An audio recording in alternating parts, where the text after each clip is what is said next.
গেল ১৩ মে রাজস্ব বোর্ডকে ২ ভাগ করার পর আন্দোলনের নামে কর্মকর্তারা ১ মাসের বেশি সময় ধরে চলা সে আন্দোলন ৩০ জুন প্রত্যাহার করলেও নেতিবাচক প্রভাব পড়ে শুল্ক ও কর আদায়ে। আর বন্দর কেন্দ্রিক আমদানি রপ্তানি কার্যক্রমে সৃষ্ট জটিলতা নিরসন হয়নি এখনও।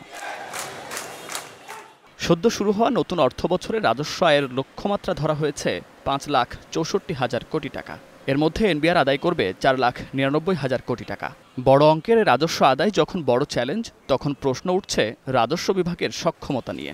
সেক্ষেত্রে সংস্কার আর সাম্প্রতিক আন্দোলন নিয়েও প্রশ্ন তুলেছে আইএমএফের মতো দাতা সংস্থা। আমাদের অনেক ঝামেলা হয়েছে আইএমএফ এর মিটিং আগে, ওয়ার্ল্ড ব্যাংকের মিটিং আগে। আমাকে চিঠি লিখতে হয়েছে পার্সোনালি, সচিব চিঠি লিখেছে, ওয়ার্ল্ড ব্যাংক ভাইস প্রেসিডেন্ট বলে সচিবের চিঠি আমি কগনিজেন্স নেব না। পলিসি মেকার, ফাইন্যান্স অ্যাডভাইজারকে লিখতে হবে যে আমরা committee, I had to write a letter. দেখেন এটা কীরকম একটা ড্যামেজ হয়ে গেছে। ওরা বলছে এটা হলে আমরা কি মিটিং করবো কি না করবো। যাই হোক, আপনারা দেখেন এখন তো সবাই আইএমএফ এর টাকা আসছে, ওয়ার্ল্ড ব্যাংকের টাকা আসছে, এআইবি কয়েকদিন আগে চায়নাতে ওরা $500 মিলিয়ন দিল। যাও টাকা বেশি পড়লে আবার আমাদের সব টাকা দিয়ে দেন, মানে আপনাদের মানে মোটামুটি একটা কাজে লাগাবার জন্য আমরা তাদের সাপোর্ট আছে। বুধবার রাজধানীর পল্টনে অর্থনীতি বিষয়ক সাংবাদিকদের সংগঠন ইয়ারএফ কার্যালয়ে এসএমই ইয়ারএফ পুরস্কার বিতরণ অনুষ্ঠানে অর্থ উপদেষ্টা বলেন, অর্থ সংকট এসএমই খাতের বড় চ্যালেঞ্জ। ঋণ দেওয়ার ক্ষেত্রে ব্যাংকগুলোকে এসএমই উদ্যোক্তাদের প্রতি আরও সহানুভূতিশীল হওয়ার পরামর্শ অর্থ উপদেষ্টার।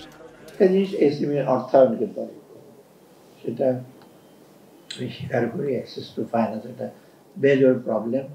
এবং ব্যাংকাররা বেশিরভাগই সেই কনভেনশনাল ব্যাংকার, তারা বিরাট একটা অঙ্কের টাকা নিয়ে শেয়ারের পাশে বলবে, একজনকে 10 কোটি টাকা দিয়ে দিল, ব্যাস আদায় হলো আর না হলো তার পারফরমেন্স ভালো হলো। কিন্তু এসএমইর ব্যাপারে বেশিরভাগ করে সুপারভাইজ করতে হয়, অনেক কাগজপত্র দেখতে হয়, এই সমস্ত কঠিন যাবে তারা যেতে হয়, যেটা মোটেও ঠিক। ব্যাংকারদের অরিয়েন্টেশন এগুলো এবং পলিসি মেকারদের অরিয়েন্টেশন এগুলো চেঞ্জ করতে হবে।